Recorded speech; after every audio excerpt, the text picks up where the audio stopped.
SSC और railway दोनों के प्रीवियस ईयर में यह वाला क्वेश्चन पूछा गया है। Which pigment is responsible for black colour of hair? किस वर्णक के वजह से हम लोग का बाल काला होता है? ऑप्शंस है मेलानिन, केराटिन, हेमोग्लोबिन या कैरोटीन। इसका सही जवाब होगा मेलानिन। और अगर एग्जाम में पूछे किस तरह का मेलानिन, तो होता है यू मेलानिन। यू मेलानिन की वजह से बाल हम लोग का काला होता है। ये वाला क्वेश्चन रेलवे का फेवरेट है। Why is the colour of milk yellowish? Option है राइबोफ्लेविन, कैरोटीन, कैसिन या कैल्शियम। इसका राइट आंसर होगा option number B, carotene. Carotene की वजह से मिल्क येलो रहता है। आप एसएससी, रेलवे या स्टेट गवर्नमेंट का कोई भी एग्जाम दीजिए जिसमें जनरल साइंस से क्वेश्चंस आता है, उसमें विटामिन से रिलेटेड एक क्वेश्चन पक्का आता है। या तो विटामिन का डेफिशिएंसी से कोई डिजीज हो गया, या फिर विटामिन का chemical name. Which vitamin is also known as riboflavin? Options है vitamin B1, vitamin B2, vitamin B6, vitamin D। इसका सही आंसर होगा विटामिन B2। B1 को बोलते हैं थायामाइन, B6 को बोलते हैं पिरिडॉक्सिन और विटामिन D को बोलते हैं कैल्सिफेरॉन। रेलवे के एग्जाम्स में फिजिकल चेंज और केमिकल चेंज से एक क्वेश्चन हमेशा पूछे जाते हैं।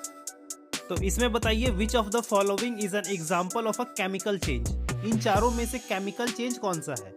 तो केमिकल चेंज वैसा चेंज होता है जिसमें कोई एक नया प्रोडक्ट बनता है और वो फिर से रिवर्स नहीं हो सकता, वो परमानेंट इन नेचर होता है। तो इन चारों में से सही आंसर होगा रस्टिंग ऑफ आयरन, लोहे में जंग लगना। ये होगा केमिकल चेंज का एग्जाम्पल।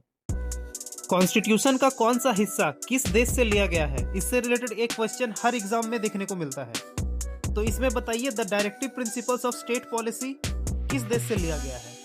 मतलब राज्य के नीति निदेशक सिद्धांत किस देश से लिया गया है? इन चारों में से सही आंसर होगा आयरलैंड। रेलवे और एसएससी के एग्जाम्स में अनुसूची यानी शेड्यूल से एक प्रश्न हमेशा पूछे जाते हैं। Which schedule of the Indian Constitution deals with the division of powers between the Union and the states? किस अनुसूची के तहत केंद्र और राज्य के बीच विधायी शक्तियों का विभाजन के बारे में उल्लेख है? इसका सही जवाब होगा शेड्यूल 7। और शेड्यूल 7 आर्टिकल 246 अनुच्छेद 246 के अंदर आती है। रेलवे और एसएससी के एग्जाम्स में इलेक्ट्रोमैग्नेटिक वेव्स यानी विद्युत चुंबकीय तरंग से एक प्रश्न हमेशा पूछे जाते हैं। Which of the following has the highest energy? तो इलेक्ट्रोमैग्नेटिक वेव्स का एनर्जी निकालने का फॉर्मूला है E बराबर hc बाई लेमडा। लेमडा होता है वेवलेंथ। जिस वेव का वेवलेंथ कम होगा उसका एनर्जी ज्यादा। तो इस ऑप्शन में से सही आंसर होगा एक्स रेज, क्योंकि एक्स रे का सबसे कम वेवलेंथ होता है in comparison to radio wave, infrared rays या विजिबल लाइट। एसएससी और रेलवे एग्जाम्स का यह सबसे फेवरेट टॉपिक है नो कॉन्फिडेंस मोशन, अविश्वास प्रस्ताव। अविश्वास प्रस्ताव का उल्लेख भारतीय संविधान में कहीं भी नहीं है और यह सिर्फ और सिर्फ लोकसभा में पास किया जा सकता है। In a parliamentary form of government no confidence motion is associated with the. इन चारों ऑप्शंस में से सही आंसर होगा कैबिनेट।